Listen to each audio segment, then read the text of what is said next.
You. আর এইটা আমার নবমী ব্লগ।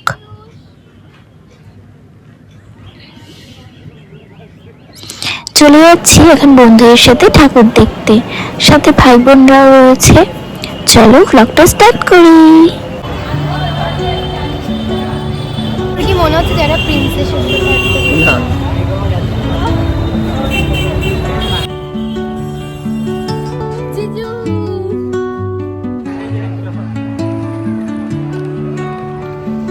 ঠাকুর দেখে বেরিয়েই এই ছোট্ট কাবাবের দোকানটাতে আরো অনেক কিছু আইটেম ছিল। এখান থেকে আমরা কাবাবের সাথে ট্রাই করেছিলাম আরো বেশ কিছু জিনিস। এই ঘুগনিটাও অনেকটাই ভালো লাগছিল খেতে, বেশ টেস্টি আর খুবই গরম ছিল। সাথে ট্রাই করেছিলাম এই স্টিম চিকেন মোমো, 5-6 পিসের দাম প্রায় 80 টাকা নিয়েছিল। এটাও অনেক ভালো লাগছিল খেতে। রোহিত এখানে হেল্প করছিল তুই নাকি ঘুগনিটা ঠান্ডা করে দিতে।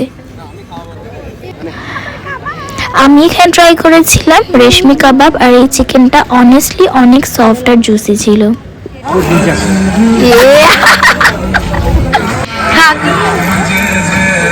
আর দুর্গাপুজোয় কি ফুচকা রান্না করলে হয়। সামনের এই দোকানটা থেকে এত সুন্দর টক ঝোলের একটা গন্ধ আসছিল যে প্রত্যেকে আমরা না খেয়ে থাকতেই পারলাম না। ফুচকাটা অনেক টেস্টি ছিল, বিশেষ করে এই টক ঝোলটা, যার জন্য আমরা বেশ অনেক কয়েকটা খেয়ে নিয়েছি।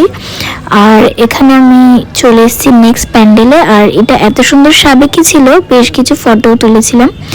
তারপর ওখান থেকে অটো করে আমরা বেরিয়ে গেছি আমাদের নেক্সট ডেস্টিনেশনের দিকে। আর দেখো একটা অটোতে এতজন করে মিলে বসে যে চড়ার মজাটা, এটা দুর্গাপুজো ছাড়া হয়ই না। বেশ মজা আসছিল। নেক্সট আমরা গেছি একটা প্যান্ডেল দেখে, এখানে মেলাও হচ্ছিল। আর এখানে অনেকগুলো রাইড ছিল যেগুলো আমাদের এখানকার মেলায় আমরা দেখতে পাই না। তবে রাইডগুলো আর চড়া হয়নি, কারণ কি তখন বৃষ্টি নেমে গেছিল। আর এখানে সাথে সাথে বেশ অনেকটাই ভিড় হয়ে গেছে। আমরা প্যান্ডেলে ঢুকতে ঢুকতে প্রায় প্যান্ডেলটা ভরে গিয়েছিল। যারা সবাই দেখতে এসছে প্রত্যেকেই বৃষ্টির হাত থেকে বাঁচার জন্য প্যান্ডেলই ঢুকে গেছে। আমরাও প্যান্ডেলের ভিতর বেশ অনেকক্ষণ ছিলাম, আর সেই কারণে বেশ ক্রাউডেড হয়ে গেছে। নেক্সট আর সেভাবে ব্লগে শ্যুট করা হয়নি বৃষ্টির কারণে, তাই জন্য এখন বৃষ্টিটা কমার পর আমরা আবার ঠাকুর দেখতে বেরিয়েছি। সেরকম অতটা এনার্জি ছিল না, বেশ খিদেও পেয়ে গেছিল। এই প্যান্ডেলে বেশ কিছু ছবি তোলার পর সামনে একটা বিরিয়ানির দোকানে এত সুন্দর বিরিয়ানির অ্যারোমা আসছিল। এই বিরিয়ানির দোকানটাতে আমরা খেতে ঢুকি, সবারই খুবই খিদে পেয়েছিল তখন। আর আমরা এখন প্রত্যেকেই চিকেন বিরিয়ানি খাচ্ছিলাম, ওখানে আদার্স কোনো অপশন ছিল না বিরিয়ানি ছাড়া। বাট বিরিয়ানিটা অন্যান্য যে কোনো দোকানের তুলনায় দুর্গাপুজো হিসেবে বেশ টেস্টি ছিল, আর অনেক ফ্লেভারফুলও ছিল।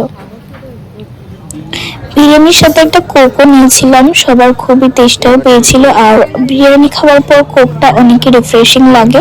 আমার বোন এখানে একটা ক্যান নিয়েছিল, আর আমরা সবাই ওর থেকে একটু ট্রাই করছিলাম। এটাও অনেক রিফ্রেশিং লাগছিল, বাট আমি ঠিক করে খেতে পারছিলাম না তখন।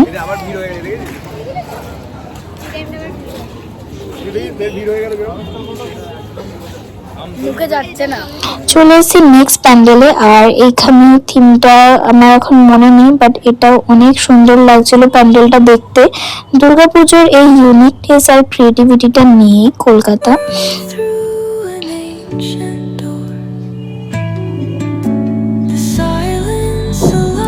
এই প্যান্ডেলটা আমার মনে আছে, এটার নাম যত সম্ভব ছাপ ছিল, যেখানে পুরোনো দিনের মুদ্রার ছাপের উপর সবকিছুর এটার উপর ডিপেন্ড করে একটা থিম করা হয়েছে।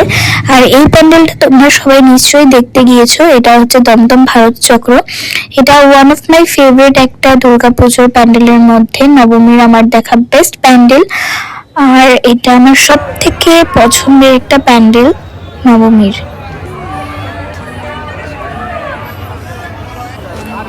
এত সুন্দর থিমটা আমি বেশ প্রচুর ভিডিও এখানে করেছিলাম।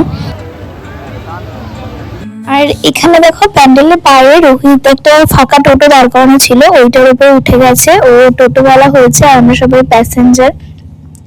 তুহিনা অ্যাজ ইউজুয়াল প্রত্যেকবারের মতন একটু ফ্রাস্ট্রেটেড হয়ে গেছিল, কারণ কি ওর বাড়ি যেতে লেট হচ্ছিল প্রায়। আর আমরা তো হোল নাইট ঘোরা সবসময় পাবলিক, আমাদের কোনো ব্যাপার না, আমরা তো ভীষণ মজা করছিলাম। আর এখানে তুহিনা একটু প্যানিক করছিল। ঠান্ডা হাওয়াও দিচ্ছিল, বৃষ্টি হয়েছিল কারণ। আর নেক্সট আমি চলে এসেছি এখানে শিয়ালদা স্টেশনে। আমাদের ট্রেন বেশ অনেকটাই লেট ছিল, আমরা ওয়েট করছিলাম আর মন খারাপও করছিল, কারণ কি এটাই শেষ, পুজো শেষ, ঘুরতে যাওয়া শেষ, কাল বিজয়া পড়ে গেছে অলরেডি।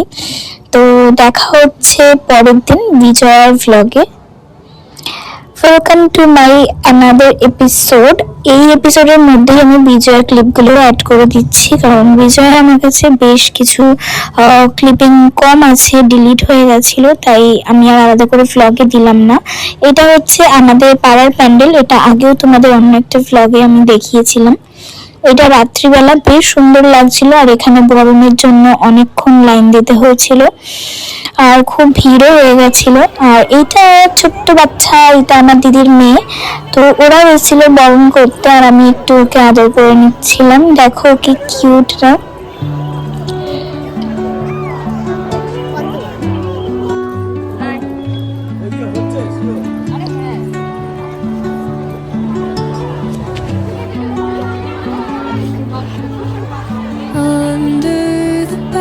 এইখানে বরণ করছে আমার মা, জেঠি আর বড় বৌদি।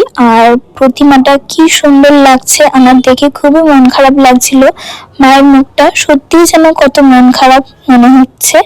আর এখানে সবার সিঁদুর খেলার একটা ছোট্ট ক্লিপিং আমি নিয়ে নিয়েছি, তোমাদেরকে শেয়ার করলাম। আশা করছি আমার এই ভ্লগগুলো তোমাদের ভীষণ ভালো লাগবে, আর আমার কাছেও এটা একটা মেমোরি হয়ে থেকে যাবে। সো দেখা হবে অন্য কোনো ভ্লগে। বাই।